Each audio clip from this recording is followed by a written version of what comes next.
தமிழகத்துல அரசு அதிகாரிகளுடைய பணியிட மாற்றமாக இருந்தாலும் சரி அல்லது பதவி உயர்வு தொடர்பான விஷயங்களாக இருந்தாலும் சரி, அதற்கு முதல்வரினுடைய ஒப்புதல் பெற வேண்டும் அப்படி என்று அந்த நடைமுறை இன்னைக்கு மாற்றி அமைக்கப்பட்டிருக்கிறதாக ஒரு அரசாணை இன்னைக்கு வெளியிடப்பட்டிருக்கிறது.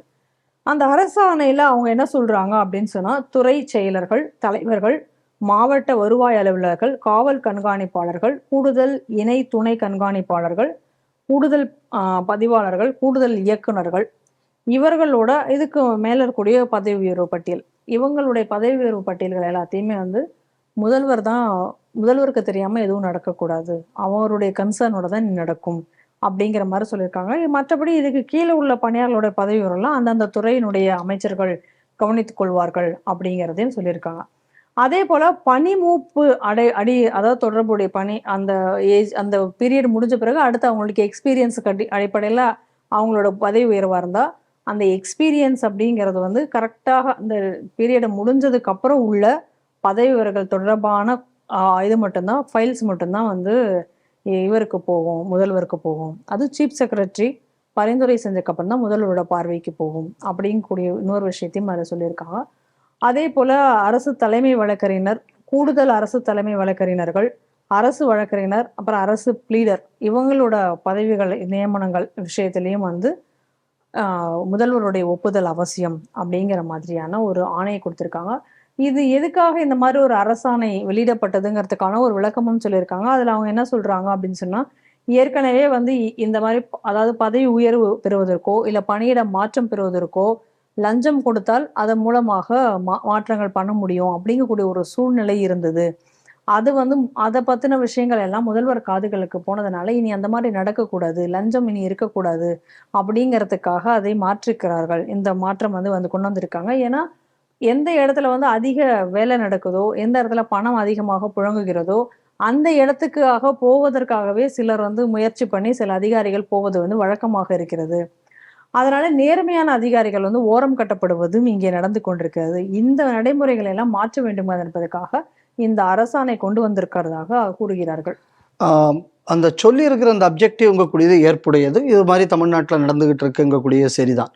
அதில் நமக்கு மாற்றுக்கிறது கிடையாது. ஆனால் இதில் வேற சில விஷயங்கள் மறைந்திருக்கிறது. என்ன அப்படின்னா, இந்த மாதிரியான ஒரு ஆணை இது ஜென்ரலாக கவர்னர் தான் பிறப்பிக்க முடியுமே தவிர ஒரு செக்ரட்டரி பிறப்பிக்க முடியாது. முதல்ல இந்த ஆணையை பிறப்பிப்பதற்கான எனக்கு தெரிஞ்சு ஒரு பவரே இவங்களுக்கு கிடையாது. ரெண்டாவது, கவர்னருக்குள்ள கவர்மெண்ட் இல்லையா? ஆமா. அப்போ கவர்னருக்குள்ள பவர்ஸ், கவர்னருக்கு பார்வைக்கு கூட இது போகாது அப்படிங்கிற மாதிரி அதுல ஒரு குறிப்பு வருது. 34வது பாயிண்ட்ல எதுலயோ ஒன்றுல வருது அந்த இதுல பார்க்கும்போது. அப்போ அது ஏன் முடக்கப்படுகிறது? இது ரெண்டாவது கேள்வி. மூணாவது ஒரு முக்கியமான விஷயம் இதில் நம்ம எதை கவனிக்கணும் அப்படின்னு சொன்னால், ஆல்ரெடி ஏற்கனவே இன்டெலிஜென்ஸில் இருந்து போகக்கூடிய இன்புட்டு ஒரு முக்கியமான ஒரு மந்திரி, அதுக்கப்புறம் இவருக்கு எலெக்ஷனுக்கு வேலை செய்த ஆரோக்கியசாமி, இவங்கள்லாம் பார்க்குறாங்க அப்படின்னு சொல்லி ஏற்கனவே ஒரு இஷ்யூ வந்திருக்கு. ஆமாம். ஸோ இந்த ஒரு பின்னணியில் இவங்க இப்படி பண்ணுறதுங்கக்கூடியது இது டிரான்ஸ்பரன்சிக்காகவா, இல்லைன்னா எல்லாமே அந்த ஒரு கோட்டரி கையில தான் இருக்கணும், வேற யாரு கையிலையும் லஞ்சம் போயிடக்கூடாது, எல்லாம் தங்கள் கண்ட்ரோல்லே இருக்க வேண்டும் என்பதற்கானதா? அதனால இதை இப்படியும் பார்க்கலாம் அப்படியும் பார்க்கலாம். அதனால இது நம்ப தன்மையோட உள்ள ஒரு ஸ்டேட்மெண்டாக நாம் பார்க்கல. இது குறிப்பாக கவர்னருக்குள்ள பார்வைக்கே போகாத மாதிரி நீங்க பண்றீங்க அப்படின்னு சொன்னா இதுல சந்தேகப்படக்கூடிய விஷயங்கள் பலது இருப்பதாக நான் பார்க்கிறேன். ரெண்டாவது, சட்டப்படி இது முதல்ல செல்லாது. இவர் யாருங்க? கவர்னர் தானே அந்த ஆர்டர் பிறப்பிக்க முடியும். So governor order பிறப்பிக்கல.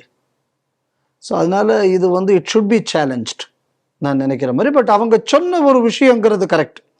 என்னன்னா, இந்த மாதிரியான பதவி மாற்றங்கள் இதிலெல்லாம் பணம் விளையாடுகிறது அப்படின்னு சொல்றது கரெக்டு. இது காலங்காலமாக இது நடந்து வருகிறது என்பதும் உண்மைதான். அந்த ஒரு விஷயங்கக்கூடிய நோக்கம் சரி. ஆனால் அந்த நோக்கத்தை காட்டி பல தவறுகள் பரவலா நடக்காம ஒருங்கிணைந்து ஒரு பக்கமே நடக்கிற மாதிரியான ஒரு விஷயமாக தெரிகிறது. இப்போ இந்த 10 ரூபா பிரச்சனை வந்தது, இந்த டாஸ்மாக், இந்த மாதிரியான விஷயங்கள். அப்ப என்ன பிரச்சனை வந்தது அப்படின்னு சொல்லியாச்சுன்னா, ஜென்ரலாக எப்படின்னா கட்சியில் வந்து செயலாளர் இந்த மாதிரி உள்ள பொறுப்பில் இருக்கிறவங்க தான் லோக்கல் பார் எல்லாம் மெயின்டைன் பண்ணிக்கிட்டு இருந்தாங்க.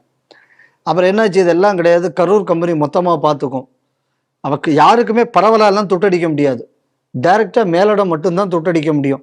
இந்த சிஸ்டத்தை திமுக ஆட்சியில் கொண்டு வந்தாங்க இல்லையா? ஆமா. இப்போ எனக்கு இதை பார்த்தா எனக்கு அப்படித்தான் தோணுது. இதோட நோக்கம் அப்படிப்பட்ட நோக்கம்னா, ஏற்கனவே உங்க சிஎம் ஆபீஸ் மேல இப்படி ஒரு புகார் இருக்கு. கரெக்ட். ஒரு முக்கியமான பல கோப்புகள் சிஎம் மட்டுமே பார்வைக்கு போகக்கூடாது. யார் ஜான் ஆரோக்கியசாமி? அதுக்கு என்ன அஃபிஷியல் கெப்பாசிட்டி இருக்கு அதை பார்க்க? அப்புறம் இன்னொரு மந்திரி பார்க்குறாரு அப்படின்னாங்க, ஆதவ அர்ஜுனான்னு சிலவங்க சொல்றாங்க, என்ன நமக்கு தெரியல. அப்போ அது எந்த அடிப்படையில் வந்து, அப்போ ஓத் ஆஃப் சீக்ரஸிக்கு மீறிய செயல் இல்லையா? அப்போ ஆல்ரெடி இப்படி ஒரு சிஎம் ஆஃபீஸ் செயல்பட்டுக்கிட்டு இருக்கக்கூடிய சிஎம் ஆஃபீஸ் இப்படி ஒரு செட்டப்பை கொண்டு வரும்போது, எனக்கு தெரிஞ்சு என்ன அப்படின்னா, ஜான் ஆரோக்கியசாமி அவர் ஏற்கனவே கிறிஸ்தவர்களுக்கு வேண்டப்பட்டவர், ஆதவ அர்ஜுனா வேண்டப்பட்டவர்கள். அப்போ என்ன அர்த்தம் அப்படின்னா, சர்ச்சை செய்யக்கூடிய எந்த வேலைகளையும் சர்ச்சை தானாக செய்து கொள்ளும். வெளியிலே இது தெரியாம கவர்னர் கூட என்ன நடக்கிறதுன்னு தெரியாமல் நாங்கள் பார்த்துக்கொள்வோம். எனக்கு இது அப்படித்தான் தெரியுது. ஆனால் சொன்ன நோக்கம் சரியான நோக்கம். அந்த நோக்கத்தில் வந்து எனக்கு வந்து மாற்றுக்கிறது கிடையாது. ஆனால் அதை செயல்படுத்துவதற்காக இவங்க ப்ரப்போஸ் பண்ணியிருக்கிற ரூட் இருக்குல்ல, அது என்ன அப்படின்னு சொல்லியாச்சுன்னா, நீங்க வந்து கவர்னர் பார்வைக்கே நாங்கள் கொண்டு போக மாட்டோம் அப்படின்னு சொல்லக்கூடியது வந்து அது ஒரு தவறான ஒரு அணுகுமுறை.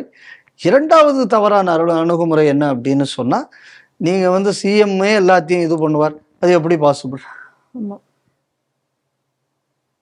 சரி, அப்போ ஒரு நாளைக்கு எவ்வளவோ ஃபைல்ஸ் வரும், எவ்வளோ ஃபைலை தான் சிஎம் பார்த்து கிளியர் பண்ணுவாரு?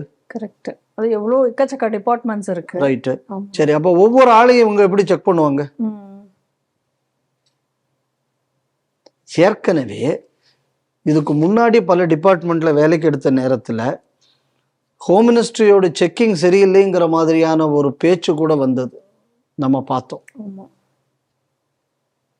அதனால அந்த பின்னணியை வச்சு பார்க்கும்போது எனக்கு என்னவோ இதன் நோக்கம் என்பது நேர்மைக்கானதாக தெரியவில்லை. நேர்மை என்பதை நோக்கமாக சொல்லப்பட்டாலும் தென் பின்னணி கவர்னருக்குள்ள பவரை கிளிக் பண்ண ஒன்று. ரெண்டாவது என்ன அப்படின்னா, ஒட்டுமொத்தமாக சர்ச்சின் பின்னணியில் இது அனைத்தும் நடக்க வேண்டும் என்பதற்கான ஒரு முயற்சியாக இது தெரிகிறது.